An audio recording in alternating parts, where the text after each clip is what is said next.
저희가 정말로 이 공룡의 DNA 서열을 다 알고 있다면 공룡을 탄생시킬 수 있는 가능성도 충분히 있다라고 보죠. 공룡과 진화론적으로 제일 가까운 닭을 예시로 들면 주둥이를 공룡처럼 만든다거나 이런 식으로 이제 각각을 엔지니어링을 함으로써 공룡과 같은 조류를 탄생시킬 수 있는 기술은 충분히 있다라고 말씀을 드릴 수가 있습니다.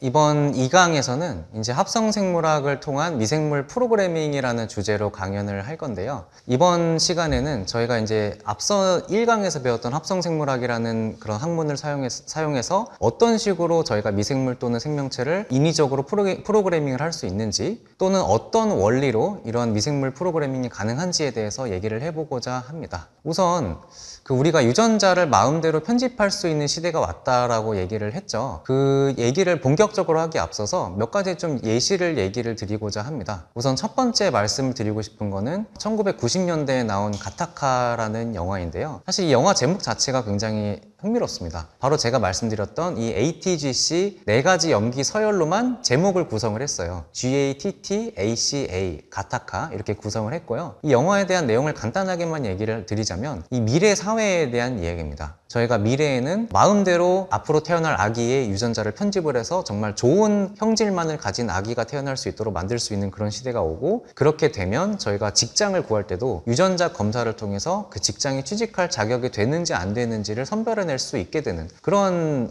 세상에 대한 얘기를 담고 있는 영화입니다. 그리고 두 번째 사례를 제가 또 말씀을 드리자면요, 바로 제가 어렸을 때 굉장히 즐겨보던 주라기 공원이라는 영화인데요. 이 주라기 공원 영화를 보시면 공룡을 부활을 시키죠. 근데 공룡을 어떤 식으로 부활을 시키냐면 나무에 수액이 굳어져서 만든 그런 호박 화석인데, 그 호박 화석 안에 들어있는 모기에서, 이 모기가 옛날에 공룡 피를 빨아먹고 살지 않았겠습니까? 이 공룡 피를 추출을 해서 그 공룡 피 안에 들어있는 DNA를 저희가 읽고 그 DNA를 인공적으로 합성해서 이 조류의 알 속에 집어넣으면 공룡이 태어날 수 있다, 이런 컨셉으로 만들어진 영화입니다. 사실 합성생물학적인 관점에서 봤을 때 아주 불가능한 얘기는 아닙니다. 저희가 정말로 이 공룡의 DNA 서열을 다 알고 있다면 공룡을 탄생시킬 수 있는 가능성도 충분히 있다라고 보죠. 하지만 이 공룡은 6,500만 년 전에 멸종을 했기 때문에 온전하게 남아있는 공룡의 DNA를 찾아내기는 굉장히 힘들죠. 그래서 이제 현실적으로는 역 엔지니어링이라는 기법을 통해서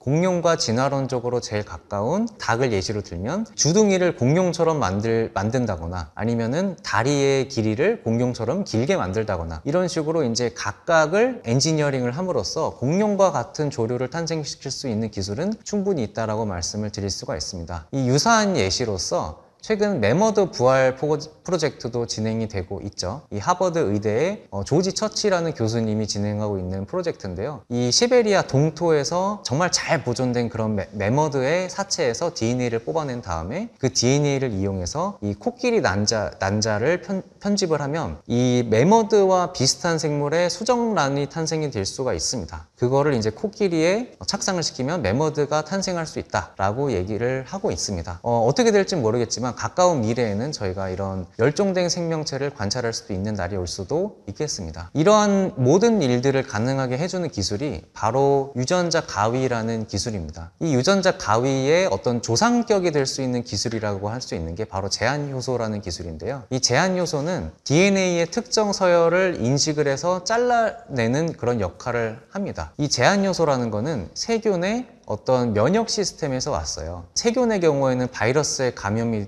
되죠. 이 바이러스에 감염이 되었을 때 그 바이러스의 DNA의 특정 부분을 인식해서 잘랐을 때 바이러스가 죽게 되죠. 그런 식으로 바이러스를 이겨내기 위해서 세균이 개발한 시스템이라고 보시면 되겠습니다. 이런 제한 요소를 이용해서 제가 1강에서 말씀드린 재조합 DNA 기술과 접목해서 원하는 DNA를 자르고 붙이고 이런 기술도 이제 가능하게 됐고요. 그 이후로 나온 기술들이 저희가 최근에 얘기하고 있는 유전자 가위 기술입니다. 1세대, 2세대, 3세대 총 3세대의 유전자 가위 기술이 개발이 됐는데요. 그 중에서 가장 유명한 이 3세대 크리스퍼 유전자 가위에 대해서 대해서 좀 말씀을 드리고자 합니다. 제니퍼 다우드나와 엠마뉴엘 샤펜티어 교수님이라는 두 분이 이제 또 노벨 화학상을 받으신 정말 뛰어나신 여성 과학자 분들인데요. 이 두 분이 최초로 개발한 시스템이고요. 크리스퍼 가위에 대해서 간단하게 말씀을 드리자면 단백질과 RNA로 구성된 시스템입니다. 이 크리스퍼 유전자 가위도 역시 세균의 어떤 면역 시스템에서 나왔다고 볼 수 있어요. 즉 저희가 사람이 바이러스가 침입했을 때 항체를 만들어서 바이러스를 이겨내는 것처럼 이 세균의 경우에는 크리스퍼 유전자 가위를 이용해서 특정 세균의 DNA 또는 RNA를 인식하고 잘라서 그 세균을 죽일 수 있게 되는 것이죠. 그래서 제가 이 크리스퍼 시스템은 단백질과 RNA로 구성이 되어 있다고 얘기를 했는데요. 이 RNA 서열은 저희가 사람이 인위적으로 조작을 해서 원하는 DNA 서열에 달라붙을 수 있도록 저희가 조작을 할 수 있게 됩니다. 즉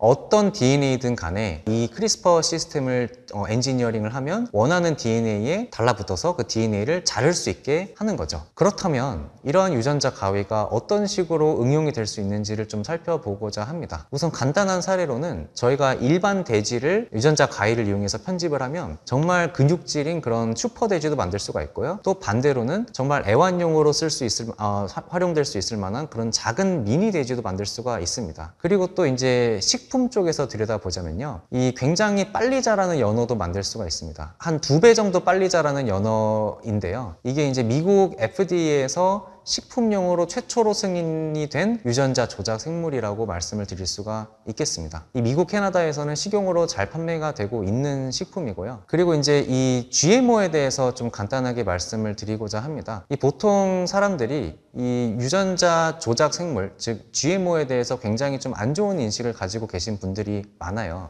그런데 사실 저희가 일상적으로 먹는 이 옥수수의 경우에도 엄밀하게 얘기하면 GMO거든요. 이게 왜 그러냐면 저희 인간이 한 10,000년부터 이제 옥수수를 접목도 하고 이제 다른 환경 속에서 이제 유전자 조합이 일어날 수 있는 그런 환경도 만들어서 옥수수를 배양을 하는 등 굉장히 많은 시간에 걸쳐서 이 옥수수가 1만 년 전의 옥수수와는 전혀 다른 개체가 되었어요. 이제 그렇게 유전적으로 조작이 된 옥수수를 저희가 지금 먹고 있는 겁니다. 유전자 조작 자체로서는 전혀 우리에게 해를 줄 일은 없고요. 다만 이 유전자 조작의 결과가 이 사람의 건강에 안 좋은 영향을 끼칠 가능성은 있겠죠. 그래서 이제 그렇게 인체에 안전한지 안전하지 않은지를 이제 검사하는 그런 기관들이 있습니다. 그런 기관에서 정말 꼼꼼하게 검사를 해서 이게 안전하다라는 판명이 나오면 그거는 저희가 안심하고 먹고 마실 수가 있게 되는 겁니다. 즉 이제 GMO에 대해서 막연하게 두려움을 가지는 거는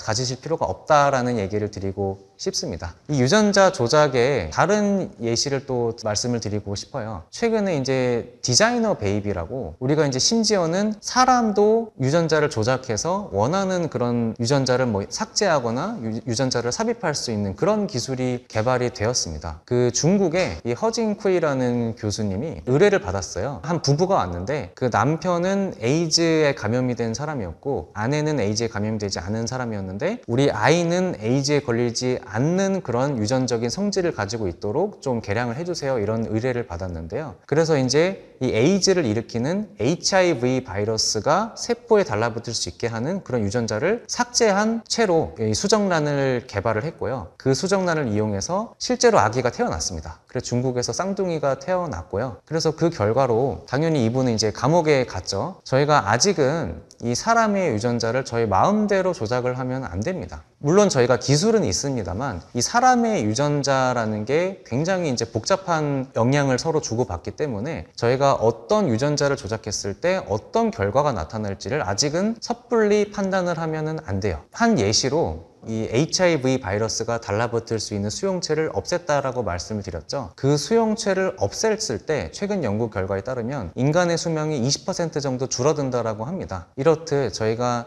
어떤 유전자의 기능에 대해서 아직은 100% 섣불리 말할 수 없기 때문에 사람의 유전자는 함부로 이렇게 엔지니어링을 할 수가 없는 것이죠. 그 다음에 이제 또 좋은 예시가 DNA 돌연변이를 치료할 수 있는 그런 기술도 개발을 할 수가 있습니다. 예를 들어서 검형적혈구 빈혈증이라는 질병이 있는데요. 이 질병의 경우에는 적혈구가 원래는 동글동글해야 되는데 이게 나체 형태로 변하면서 혈관이 막히는 등 그런 다양한 질병을 일으키는 병입니다. 이것은 아직까지 전혀 치료제가 없어서 증상을 완화시킬 수 있는 약물을 평생 먹어야 되는 그런 질병이거든요. 그래서 이런 이런 유전병들은 굉장히 무섭습니다. 걸리게 되면 치료제가 없는 상황이에요. 그런데 이 검형 적혈구 빈혈증을 한 번에 치료할 수 있는 치료제가 최근에 개발이 돼서 승인이 됐습니다. 바로 카스게비와 리프제니아라고 하는 그런 치료제입니다. 이 치료제는 다 이 크리스퍼 유전자 가위를 바탕으로 해서 개발이 된 그런 유전자 치료제입니다. 한 번만 맞으면 유전병이 싹 다 치료가 됩니다. 가격도 굉장히 비싸고요. 정말 한 번만 맞으면 평생 고생할 수 있을 질병을 한 번에 치료할 수 있기 때문에 정말 획기적인 약이라고 할 수가 있겠습니다. 한 2달 전에 이제 미국과 영국에서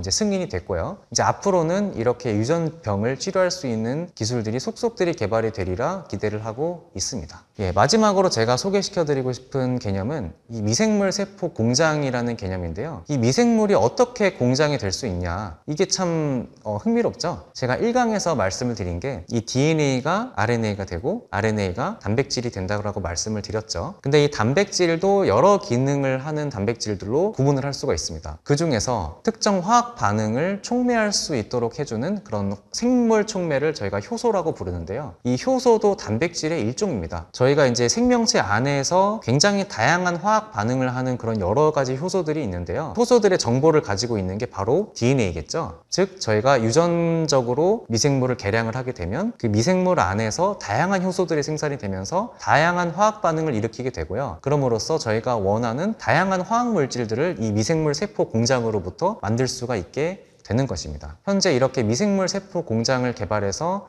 산업화, 즉 다양한 물질들을 산업화하고 있는 그런 회사들이 점점 많아지고 있는 추세고요. 예를 들어서 2008년의 경우에는 전체 화학 물질의 한 2%만이 이 바이오 공정을 통해서 생산이 되어 왔습니다. 하지만 2025년에는 이 비중이 획기적으로 늘어나서 한 20% 이상, 저희가 전체 화학 시장의 20% 이상이 모두 바이오를 통한 그런 물질로 대체가 될 것이라고 예측을 하고 있습니다. 그리고 이 바이오 화학 시장의 성장 속도도 굉장히 빠르게 일어나고 있고요. 그래서 앞으로는 저희가 일상생활 속에서 이 미생물 세포 공장으로부터 생산된 그런 다양한 물질들을 관찰할 수 있으리라고 기대를 하고 있습니다.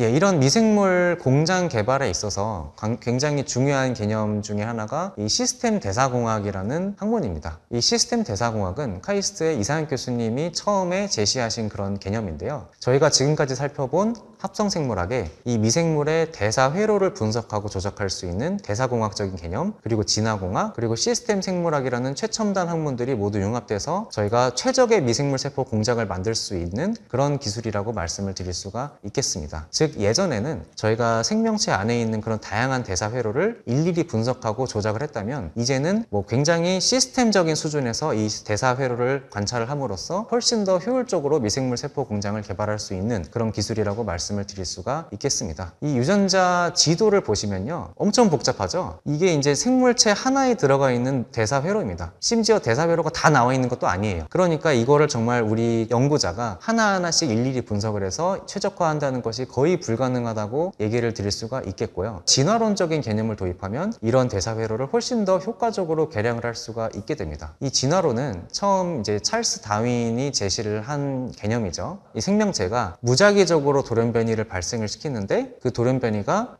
이 생물체의 생존에 도움이 되는 방향으로 돌연변이가 일어날지 도움이 안 되는 방향으로 일어날지 예측을 할 수가 없습니다. 그런데 이 자연 속에서 이 생존에 도움이 될 수 있도록 돌연변이가 일어나면 그 생명체는 계속 살아남아서 자손을 퍼뜨릴 수가 있겠죠. 하지만 생존에 도움이 되지 않는 방향으로 돌연변이가 일어난다면 그 생명체는 도태되고 말 것입니다. 이게 바로 이제 진화론의 그런 원리인데요. 이 진화론을 저희가 인공적으로 진화를 수행할 수 있다라는 개념을 처음 제시하신 분이 바로 프란시스 아놀드라는 교수님입니다. 이 프란시스 아놀드 교수님은 어떤 유전자에 대한 돌연변이를 무작위로 발생을 시킨 다음에 그 돌연변이로 인한 형질을 원하는 형질만 쏙쏙 골라낼 수 있도록 해서 이런 진화의 속도를 원하는 방향으로 가속화할 수 있게 만들어준 그런 개념을 처음 제시하신 분입니다. 이런 식으로 진화론을 활용하면 저희가 대사 회로를 훨씬 더 빠른 속도로 개발을 할 수가 있게 되는 것이죠. 하지만 이런 진화에도 한계가 있습니다. 즉 저희가 이제 이런 굉장히 복잡한 대사 회로를 정말 이제 정교하게 개량을 해야 되는 그런 일도 있는데요. 그런 경우에는 저희가 이제 컴퓨터 시뮬레이션의 도움을 받게 됩니다. 이 컴퓨터의 경우에는 굉장히 빠른 속도로 효율적으로 연산을 수행을 할 수가 있죠. 그래서 이제 생명체 안에 있는 모든 대사 회로를 행렬화를 해서 그런 행렬 연산을 컴퓨터의 도움을 받아서 수행을 하게 됩니다. 이런 식으로 시뮬레이션을 하게 되면 어떤 유전자를 뭐 억제를 한다거나 활성을 시킨다든지 했을 때 저희가 원하는 화합물이 더 많이 생산될 수 있는지를 예측할 수 있다라고 말씀을 드릴 수가 있겠습니다. 이러한 기술을 활용해서 미생물 세포 공장을 만들어내면요, 이 미생물 세포 공장을 이용해서 원하는 물질을 생산하게 됩니다. 이게 이제 석유화학에서 말하는 리파이너리의 개념을 바이오 리파이너리로 전환을 한 건데요. 이 석유화학에서는 원유를 출발 물질로 해서 이 원유로부터 다양한 화합물들을 굉장히 효율적으로 만들어낼 수 있게 되죠. 이 바이오 리파이너리에서는 미생물 세포 공장으로 해서 저희가 바이오매스라는 어떤 비식용 원료로부터 원하는 물질을 친환경적으로 만들어낼 수 있도록 하는 그런 산업이라고 말씀을 드릴 수가